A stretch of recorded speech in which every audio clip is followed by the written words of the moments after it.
espero que todos estejam gostando do evento. O meu nome é Pamela, eu sou biomédica e aluna de mestrado no programa de pós-graduação em Biosistemas da UFABC e eu desenvolvo meu projeto de pesquisa nos laboratórios de neurogenética e de neurohistologia lá da UFABC. E hoje eu quero abordar um assunto importante dentro dos eventos que ocorrem durante o neurodesenvolvimento, que é a sinaptogênese e a poda sináptica. Então, dentro desses assuntos, a gente vai abordar os seguintes tópicos, que é o conceito de sinapse, a formação das sinapses, o que é a poda sináptica, como que ela ocorre, e a caráter de curiosidade eu também achei interessante trazer um pouquinho sobre as desordens neurológicas que estão relacionadas com a sinaptogênese e a poda sináptica. Primeiramente, a gente tem que entender o que é uma sinapse. Então, basicamente, a sinapse ela é uma região em que um neurônio se comunica com o outro.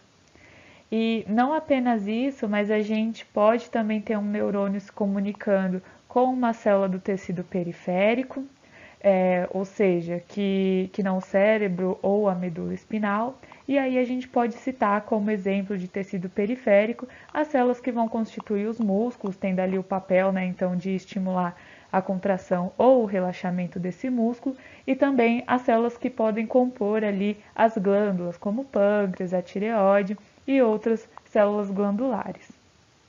Então, quando a gente fala que a sinapse faz uma comunicação com os neurônios, logo a gente imagina a sua importância na integração do sistema nervoso e, consequentemente, na formação da rede neural. É importante também destacar que existem dois tipos de sinapses, que são as sinapses químicas, que utilizam neurotransmissores como a dopamina, a serotonina e o glutamato, e existe também as sinapses elétricas, que usam os íons como mensageiro dessas comunicações. As sinapses químicas e elétricas, elas possuem características ali na sua configuração que diferem uma da outra, mas também existem alguns pontos em comum. Classicamente, para a ocorrência da sinapse, nós observamos dois neurônios, aquele que vai transmitir o impulso, sendo denominado de neurônio pré-sináptico, e aquele que vai receber o impulso, o neurônio pós-sináptico.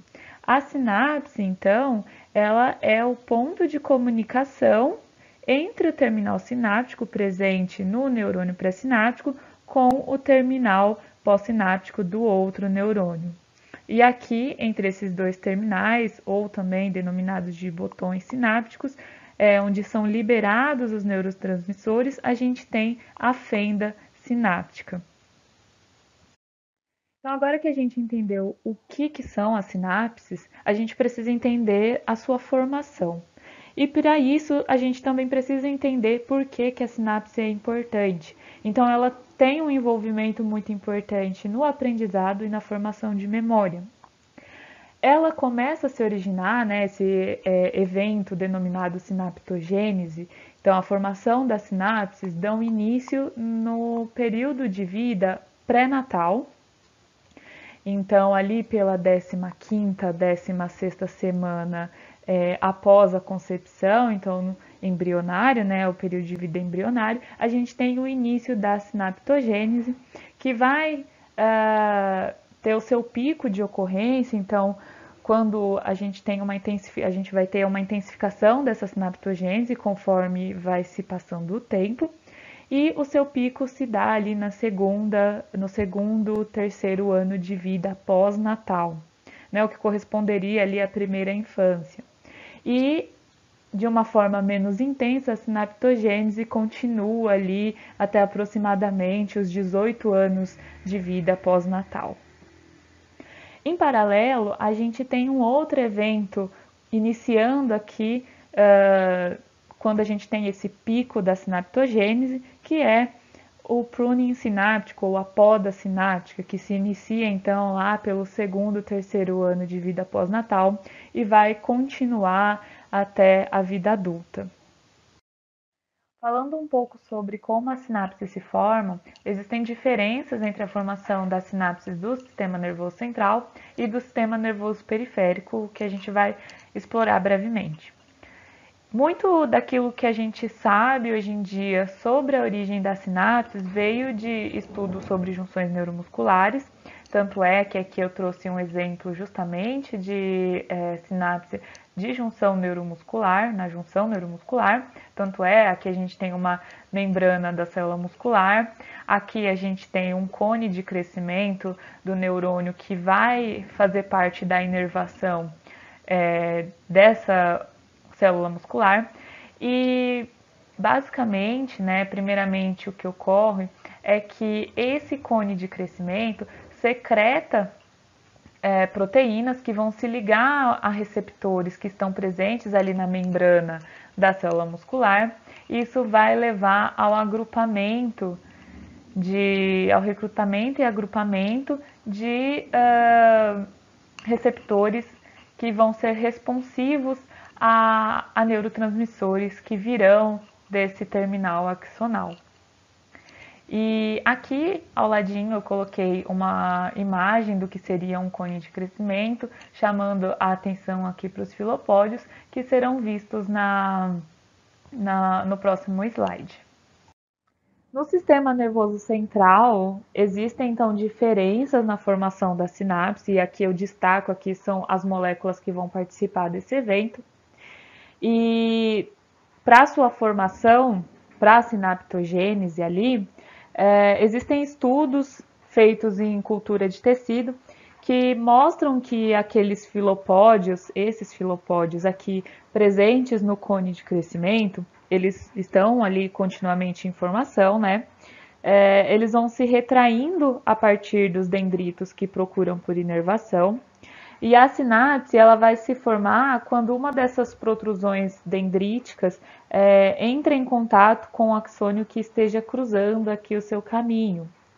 E aí, nesse contato, a gente tem a deposição da zona ativa pré-sináptica e, posteriormente, o recrutamento de receptores na membrana pós-sináptica.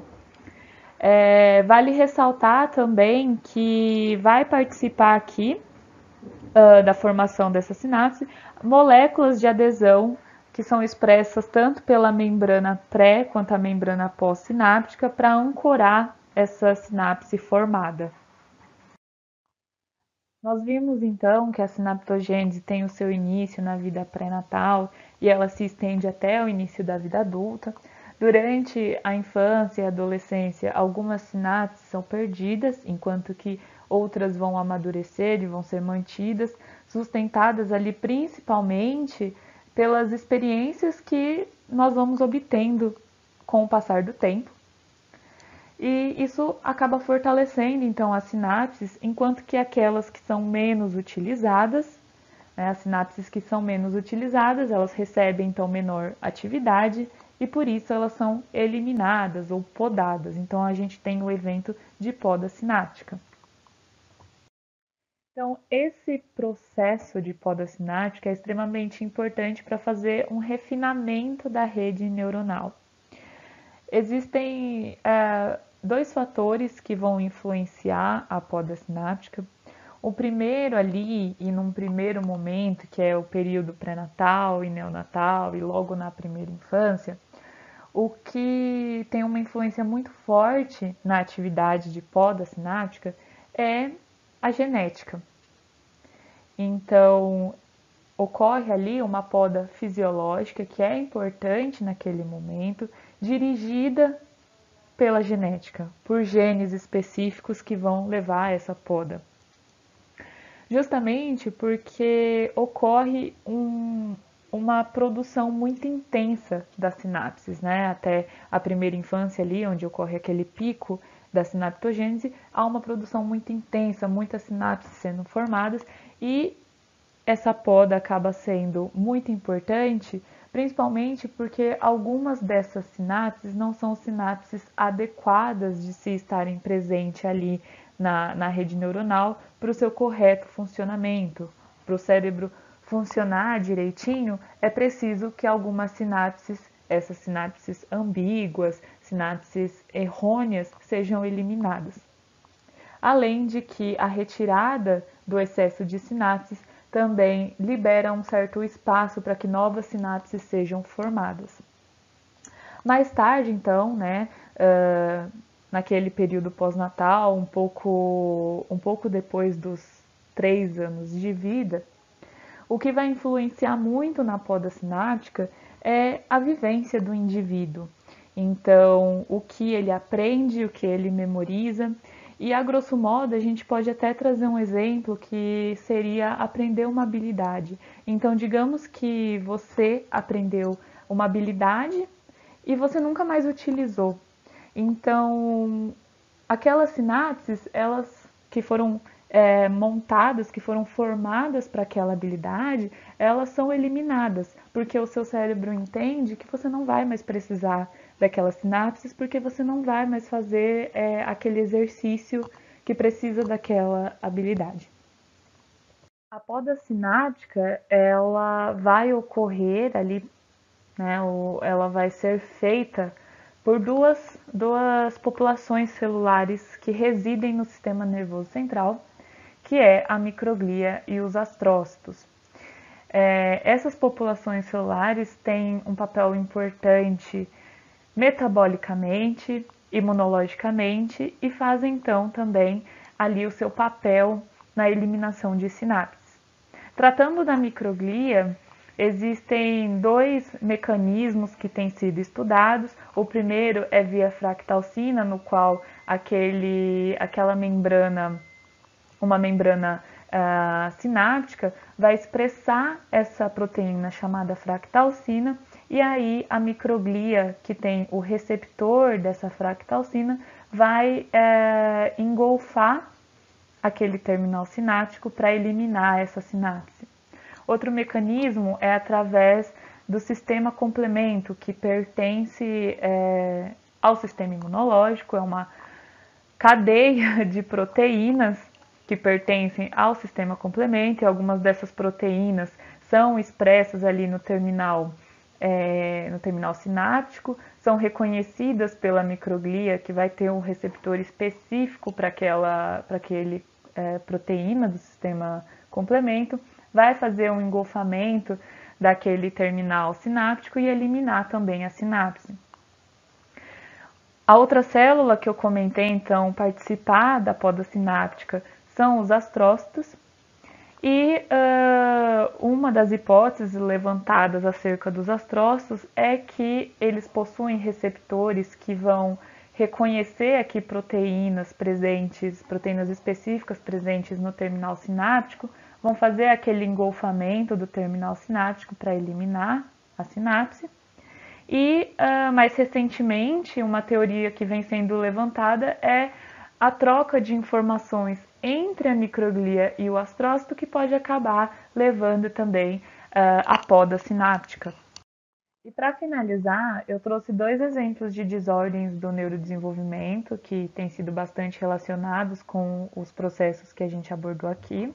Como eu mencionei, lá no início da vida, a gente tem a sinaptogênese, que vai ocorrer de uma forma intensa, e mais tarde a gente tem o início da poda sináptica para fazer o refinamento da circuitaria neuronal.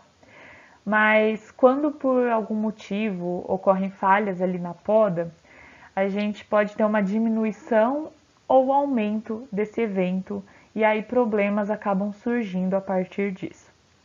O transtorno do espectro autista tem sido associado a uma deficiência na poda sináptica, o que acaba sendo relacionado com o aumento das sinapses que são mantidas, e isso acaba gerando uma hiperconectividade de algumas regiões cerebrais, o que acaba refletindo em sintomas como a hipersensibilidade a estímulos sensoriais e ao desencadeamento de crises epilépticas, dado o alto recrutamento de sinapses.